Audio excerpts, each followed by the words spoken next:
뭐 새롭고 기발한 뭔가를 생각해내고 좀 상상하는 거는 여전히 그래도 인간이 조금 더 잘하지 않을까. 사랑의 감정을 AI에게 느낀다는 건 사실 젊은 세대에게 이미 좀 흔히 관찰되는 현상인 것 같아요. 저희가 머리를 써서 하는 거의 모든 일은 좀 AI에게 대체되지 않을까 싶은 생각이 들고요. AI에 의해서 대체되지 않을 걸 찾을 시간에 하고 싶은 일을 찾아라.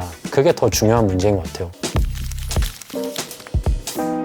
안녕하세요. 카이스트가 쉽게 풀어주는 과학, 여러분의 지식 주파수를 맞추는 시간, 팟카이스트 MC 유채민입니다. 최근 우리는 AI가 나보다 나를 더 잘 아는 시대를 살고 있습니다. 아침에 눈을 뜨고 잠들 때까지 AI는 이미 우리 일상의 깊숙한 곳까지 파고들고 있죠. 글을 쓰고 그림을 그리며 심지어 우리의 감정을 분석하는 AI를 보며 우리는 경외감을 넘어 심지어 묘한 불안감까지 느끼고 있습니다. 그래서 이제 질문의 방향을 조금 바꿔보려고 하는데요. 과연 AI는 무엇을 할 수 있는가를 넘어 AI는 어디까지 책임질 수 있는가를 말이죠. 우리는 AI에게 도덕적 나침반을 쥐어줄 수 있을까요? 그리고 모든 것이 자동화되는 시대 속에서 끝내 대체될 수 없는 우리만의 고유함은 무엇이 있을까요? 오늘 이 질문들에 대한 답을 찾기 위해 김재철 AI대학원 주재걸 교수님과 카이스트 AI 철학 연구센터장 김동훈 교수님을 모셨습니다. 안녕하세요.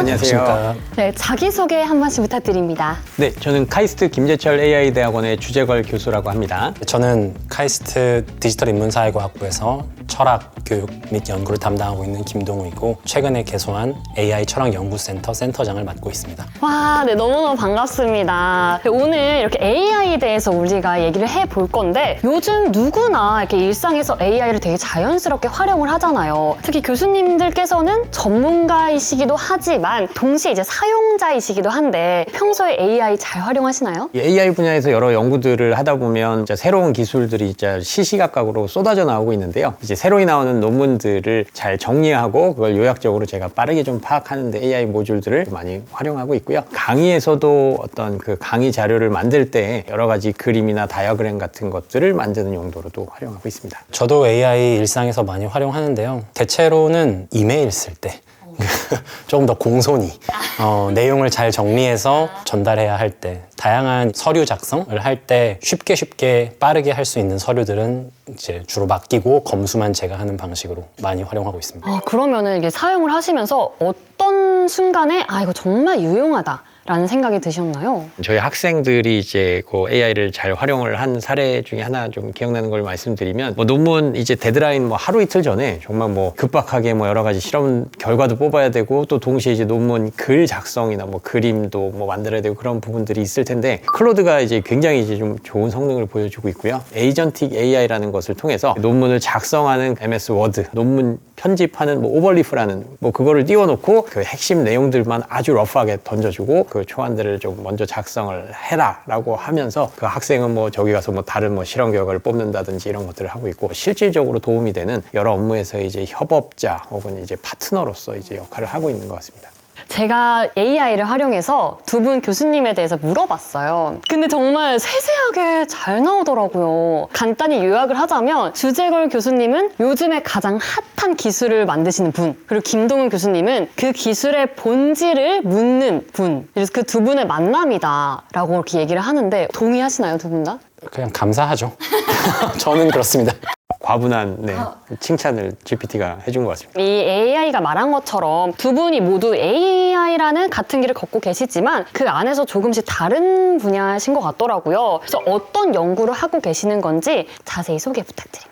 요즘 이 AI 기술 발전 동향에서 큰 두 개의 축이라고 한다면 피지컬 AI랑 에이전틱 AI가 될 것 같습니다. 그래서 저희도 이 두 개의 이제 큰 흐름에 맞추어서 여러 연구들을 하고 있고요. 이 피지컬 AI 쪽은 기본적으로 공장이나 여러 산업 현장에서 이제 로봇이 뭔가 인간을 대신해서 여러 노동이나 태스크를 수행하는 거, 혹은 저희가 집안에서 가사를 도와주는 청소를 하고 설거지를 하고 빨래를 하고 이런 여러 종류의 이제 물리적인 태스크들을 하는 로봇의 관련된 기술이 이제 피지컬 AI가 되겠고요. LLM을 우리가 학습할 때와는 좀 다른 챌린지가 뭐냐면 LLM 같은 경우는 인터넷에 이미 존재하고 있는 확보하기가 쉬운 데이터들이 이미 많았고 그걸 가지고 학습을 시키는데 큰 문제가 없었는데요. 이 피지컬 AI 같은 경우는 뭐 예를 들면 빨래하는 아니면 설거지하는 로봇 아니면 뭐 용접하는 로봇을 우리가 학습시키겠다라고 하면 그 예시 데이터들이 아직까지는 많이 좀 수집이 되진 않은 상황입니다. 그래서 그 구체적인 학습 데이터라는 형태는 실제 사람이 하는 그 시연 영상, 동영상의 형태의 데이터, 보통 이제 그 로봇의 머리 부분이나 뭐 몸통 부분에 어떤 달려있는 카메라, 그리고 요즘은 이제 손으로 또 정교한 조작을 하기 위해서 이 손등에도 또 카메라, 혹은 손목에도 카메라를 달아서 로봇을 학습시키고 그 태스크를 수행하기 위해 그때그때 이제 그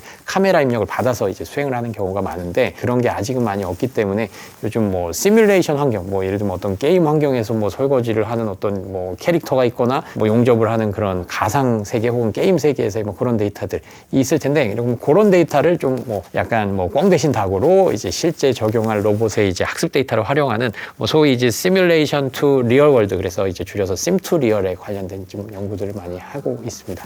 진짜 요즘에 정말 핫한 기술이네요. 그럼 교수님은요? 저는 이런 기술들을 우리가 활용했을 때 생겨날 수 있는 좀 윤리적인 문제들에 관심을 가지고 있습니다. 그중에 이제 특히 제가 지금 하고 있는 연구는 흔히 책임 공백의 문제라고 하는 것인데요. 전통적으로 어떤 일에 대한 뭐 법적이든 윤리적이든 책임을 지려면 통제를 할 수 있어야 됩니다. 그 일을 벌어지지 않을 수 있게끔 하거나 어떤 일에 대한 통제권을 가지고 있어야 그 결과에 대해 자기가 책임을 지는데, 내가 어쩔 수 없었던 결과에 대해서는 책임을 지지 않는다는 게 일반적인 원칙이죠. 근데 이제 교수님께서 말씀하신 것처럼 에이전틱 AI들이 그리고 로보틱스와 결합해서 그런 로봇들이 우리 세계에 돌아다니게 되면 의도적으로 인간은 통제권을 넘기는 거죠. 그들이 알아서 하게끔. 그러면 이제 인간은 책임을 지지 않죠. 왜냐하면 통제할 수 없는 것에 대한 책임을 지지 않으니까. 그럼 로봇이 책임을 지냐? 근데 좀 이상하죠. 그러니까 책임의 공백이 발생한다. 이 문제가 이제 철학계에서 최근에 더 화두가 되고 있는데요. 그래서 이제 저는 조금 실험적인 방법을 써서 철학 연구를 하고 있는데, 다른 분들과 함께 공동 연구, 저희 학부의 교수님과 또 부산대에 계시는 철학자분들과 함께 협업을 하고 있는 건데, 다양한 환경에서 AI가 어떤 잘못을 저지르잖아요. 그때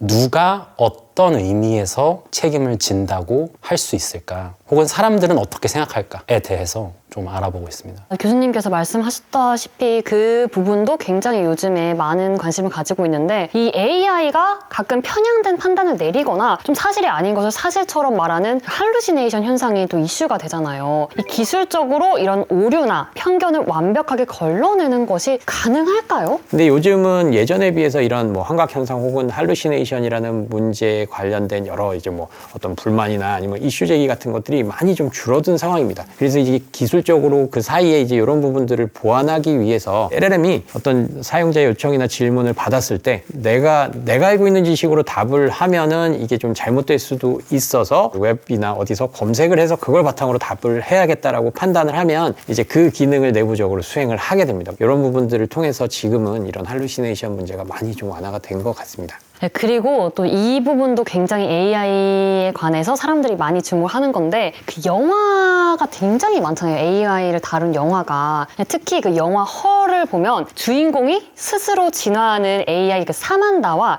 깊은 감정을 나누고 심지어 사랑까지 빠지게 되잖아요. 근데 이게 실제로 기술이 더 발전을 하게 되면 이 AI가 그 인간의 그 복잡한 감정 체계를 완벽히 데이터화해서 우리와 정말 진정으로 이 AI가 교감이 가능할지도 굉장히 궁금해요. 몇 가지 층위를 나눠봐야 될 것 같아요. 하나는 인간이 AI에 대해서 어떠한 감정을 가질 수 있느냐. 사랑의 감정을 AI에게 느낀다. 는 건 사실 젊은 세대에게 이미 좀 흔히 관찰되는 현상인 것 같아요. 그래서 인간이 어떤 AI 에이전트에게 사랑의 감정을 느낄 수 있다. 그거는 사실 부정하기 어려운 현실인 것 같고요. 반대로 이제 AI가 그럼 인간을 사랑할 수 있느냐. 거기서 우리가 조금 더 꼼꼼하게 생각해야 될 부분이 있는데요. 우선은 사랑의 감정을 느끼는 인간의 말이나 행동을 따라할 수 있느냐. 사랑의 외관을 갖출 수 있느냐의 문제거든요, AI가. 그거는 사실 가능하리라 봅니다. AI의 능력이 허락하는 한에서 예를 들어 목소리를 낸다거나 채팅을 한다거나 이런 면에서는 얼마든지 지금도 가능하다는 생각이 듭니다. 다만 이제 AI가 진정한 의미에서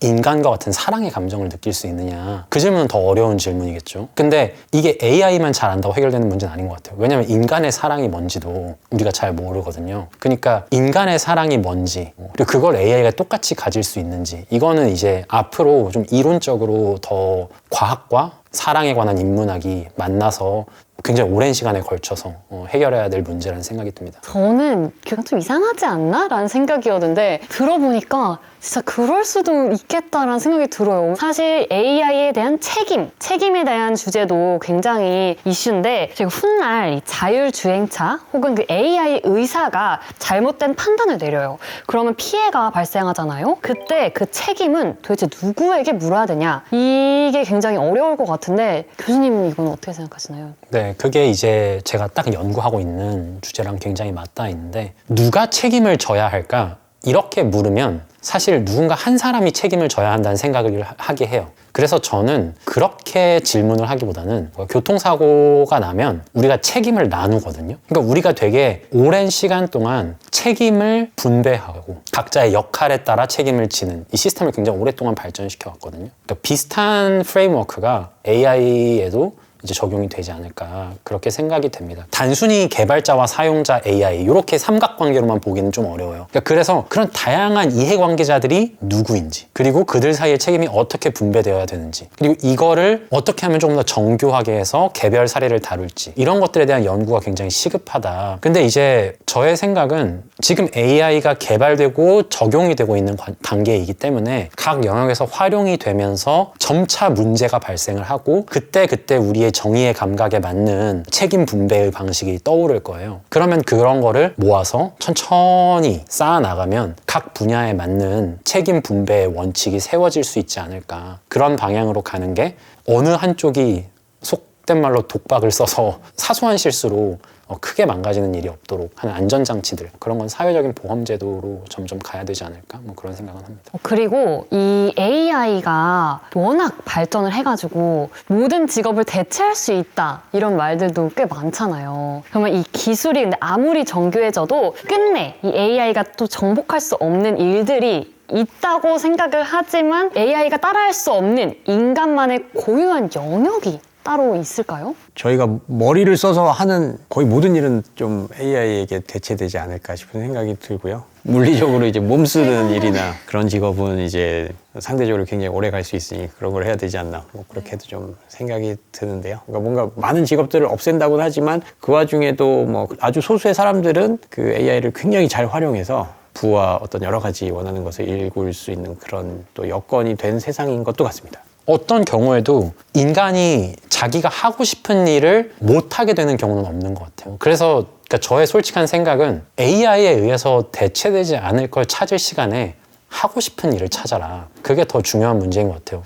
대체되지 않을 걸 찾아서 헤매면 이 세상이 너무 불행할 것 같은 거예요. 그럴 바에는 정말 하고 싶은 일을 찾아서 그 일을 정말 잘하게 되고 열심히 하면 잘하게 될 텐데 속된 말로 덕업일체를 이룰 수 있는 거잖아요. 자기가 좋아하는 일을 하면서 돈도 벌고 아니면 AI가 정말 다 해주면 그 일을 사랑하는 사람들끼리 모여서 즐겁게 놀 수 있고 뭐 그렇게 AI에 대체될 걸 너무 걱정하지 말고 자기가 좋아하는 일을 찾아서 열심히 하면 그걸로 된 거 아닐까? 저는 그렇게 생각합니다.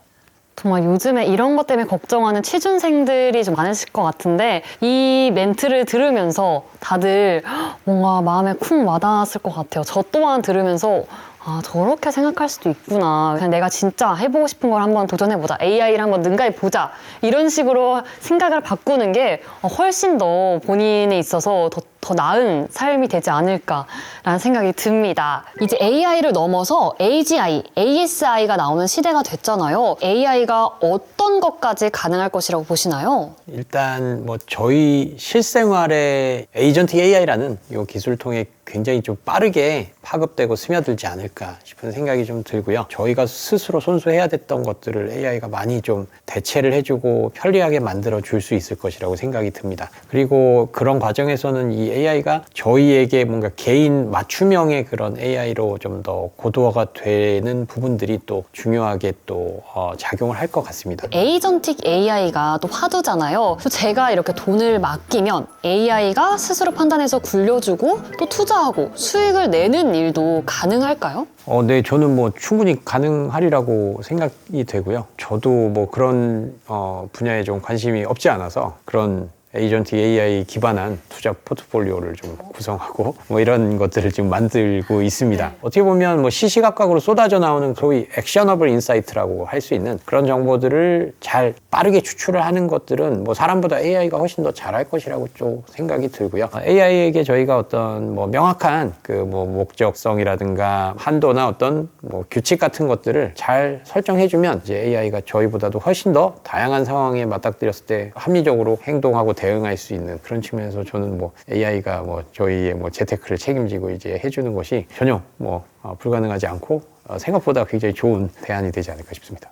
저도 꼭 이용해 봐야겠네요. 그래서 제가 교수님께도 다른 질문을 드리고 싶어요. AI가 이렇게 일상에 좀 깊게 침투할수록 이 AI 철학 그리고 AI 윤리의 중요성이 점점 커지고 있는데 AI 시대에 이 AI 철학이 중요하게 된 이유는 무엇일까요? 우선은 굉장히 현실적으로 생각했을 때 많은 사람들이 AI라는 어떤 새로운 기술에 의해서 나의 삶이 위협받고 있다는 생각을 하는 것 같아요. 이런 게 비단 AI뿐만 아니라 요새 이제 다중위기 시대라고 하는데 그 중에 한 축이 AI인 거죠. AI가 정말 인간과 사회를 근본적으로 변혁할 거라면 그런 사회에 맞는 가치는 뭐고 사회 제도는 뭐고 인간의 역할은 무엇인지 그런 것들을 고민해봐야 되는 시점이 된 거죠. 새로운 시대에는 새로운 철학이 필요하기 때문에 AI가 정말 새로운 세상을 만들어 나갈 것이라고 믿는 게 가장 합리적인 이 시점에는 과연 미래의 인간의 역할은 뭐고 우리가 마땅히 추구해야 할 가치는 무엇이고 가치를 올바르게 추구하기 위한 최적의 사회 시스템은 무엇인지에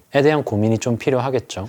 이런 것은 넓게 보면 철학의 역할이다 라고 말씀드릴 수 있을 것 같습니다. 그래서 그게 더 중요성이 더 커지는 거구나. 이 AI가 답을 찾아주는 시대가 왔는데 우리는 질문하는 힘이 굉장히 중요하게 됐다고 생각이 듭니다. 그래서 교수님께서 생각하시기에는 우리가 앞으로 어떻게 고민을 해야 되고 또 무엇을 물어보면서 살아야 될지 궁금해요. 진부한 얘기일 수는 있겠지만 뭐 약간 비판적 사고력과 그리고 또 커뮤니케이션 스킬이라고 저는 좀 생각이 듭니다. 그래서 저희가 뭐 AI를 활용할 때 뭐 대충만 얘기해도 아주 찰떡같이 이렇게 훌륭한 답변을 내어주는 상황에 이르긴 했는데요. 저희가 원하는 바를 아주 구체적이고 명확하게 좀 지시해 줄 수 있는 거 이런 부분들이 좀 기본적인 커뮤니케이션 스킬에 해당하는 부분이라고 좀 생각이 들고요. 그 다음엔 그 중간 과정 혹은 중간 결과물로서 우리가 뭔가를 받았을 때 여기서 이런 게 부족하고 또 저런 거는 어떻게 개선됐으면 좋겠고 하는 이런 부분들을 심도 있게 좀 비판적으로 좀 사고하고 고민해서 그걸 또 다시 LLM한테 요청을 하든 아니면 그 부분은 내가 직접 손수 채워나가는 형태로 해서 내가 원하는 그 100점의 결과물을 만들 수 있는 이런 측면에서 커뮤니케이션 스킬과 또 그런 비판적 사고력 같은 게 좀 중요하지 않나 싶은 생각이 듭니다. 그럼 교수님들 이제 마지막 질문을 드리려고 합니다. 10년 뒤에 우리는 AI와 어떤 관계로 살아가게 될까요? 10년 후를 감히 뭐 상상하기가 좀 어려운 부분이 있겠습니다만 하여튼 AI의 기술의 그 어떤 특성상 과거에 뭔가 있어 왔던 데이터를 바탕으로 그걸 학습을 해서 만들어진 어떤 AI만큼 새롭고 기발한 뭔가를 생각해내고 좀 상상하는 거는 여전히 그래도 인간이 조금 더 잘하지 않을까 싶은 생각이 들어서 본질적인 일에 좀 집중하는 형태로 AI와 어떤 좋은 그 파트너 관계로서 세상이 좀 돌아가지 않을까 싶습니다. 저의 생각은 되게 기초적인 수준의 로봇 컴패니언들이 등장하지 않을까. 그래서 죽기 전에는 개인 비서들이 굉장히 활용이 많이 되고 있을 것이고 바라건대는 핸드폰도 좀 사라지고 컴퓨팅하는 디바이스는 어디 가방 같은 데만 들어있고 이제 뭐 안경이라거나 뭐 다른 인터페이스로 대체되는 시대가 오면 좋겠다. 목이 아픕니다. 10년 안에는 충분히 가능하지 않을까. 그런 상상 정도는 해봅니다. 이렇게 오늘 저희 셋이서 아주 흥미로운 주제의 이야기를 나눠봤는데요. 오늘 두 분의 교수님과 이야기를 나누면서 결국 AI라는 거울을 통해서 우리가 들여다보고 있는 것은 바로 인간은 무엇인가? 라는 본질적인 질문이라고 생각이 듭니다. 기술은 빛의 속도로 나아가고 있지만 그 핸들을 잡고 어디로 갈지 결정하는 것은 인간의 철학 그리고 인간의 가치관이지 않을까 싶은데요. AI가 우리를 더 잘 아는 시대일수록 역설적으로 우리는 스스로 스스로를 더 깊이 공부해야 할지도 모르겠습니다. 오늘 이렇게 두 분 이야기 같이 나눠보셨는데 어떠셨나요, 교수님? 네, 굉장히 재밌었습니다. 네, 저도 되게 재밌었고 주재열 교수님 알게 돼서 만나 뵙게 돼서 정말 기쁘고, 사실 이제 요새 제가 클로드 사용하면서 에이전틱 AI를 정말 좀 잘 활용하고 싶다. 근데 그 연구실 사례 말씀해 주셨잖아요. 그거 들으면서 나중에 한번 좀 연구실에서 어떻게 활용하고 계신지 좀 구경하고 싶다 생각했습니다. 네, 저도 두 분과 함께해서 너무너무 영광이었습니다. 네, 지금까지 카이스트 주재걸 교수님과 김동훈 교수님과 함께했습니다. 귀한 시간 내주셔서 감사합니다.